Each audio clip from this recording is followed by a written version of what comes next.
Jarak seringkali menjadi jawaban dari ketidaksopanan orang lain terhadap kita.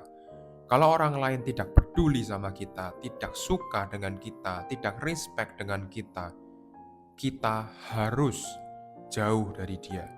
Kita tidak boleh dekat-dekat dengan dia. Untuk apa kita mendekati orang yang tidak suka dengan kita? Untuk apa? Apakah harus memaksa dia untuk mau dengan kita, untuk dekat dengan kita, dan selalu memuji kita? Apakah mungkin? Tidak. Tentu saja tidak.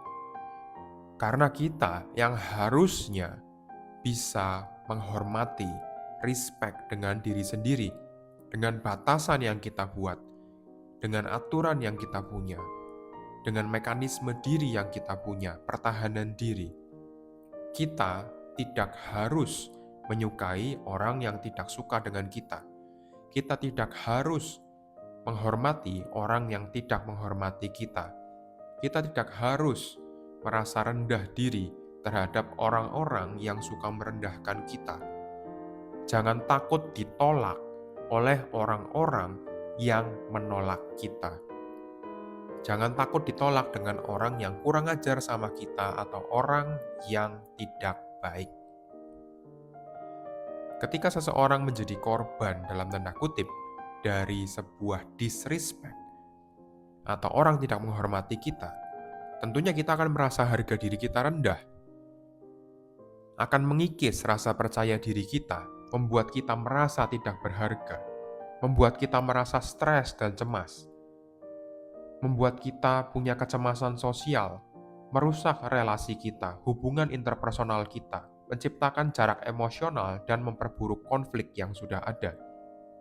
Maka dari itu, kita tidak perlu terus-menerus berada bersama orang yang tidak menghormati kita, tidak menyukai kita, tidak menghargai kita. Kita harus menjaga jarak. Kalau bisa, menjauh dan tidak boleh kembali lagi.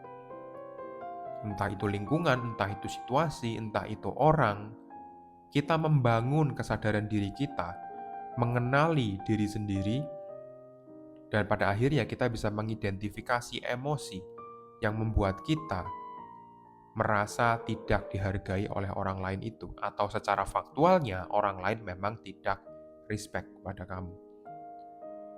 Kemudian kita juga bisa semakin memahami orang lain. Oh, sudah orangnya begitu, kita tidak perlu untuk memahami dia, kita tidak perlu untuk membuat dia suka dengan kita atau menghormati dan menghargai kita, cukup sampai di situ. Yang penting komunikasi kalian juga asertif atau tegas, tanpa agresivitas.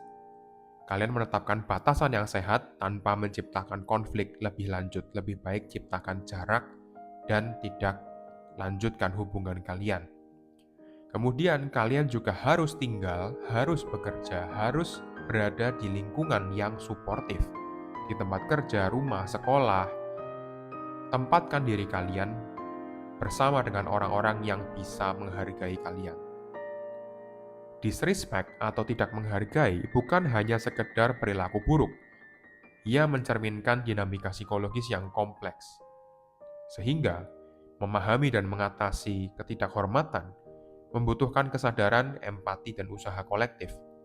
Dengan menghormati orang lain, kita tidak hanya meningkatkan hubungan sosial, tetapi juga menciptakan ruang yang lebih sehat secara emosional untuk semua pihak.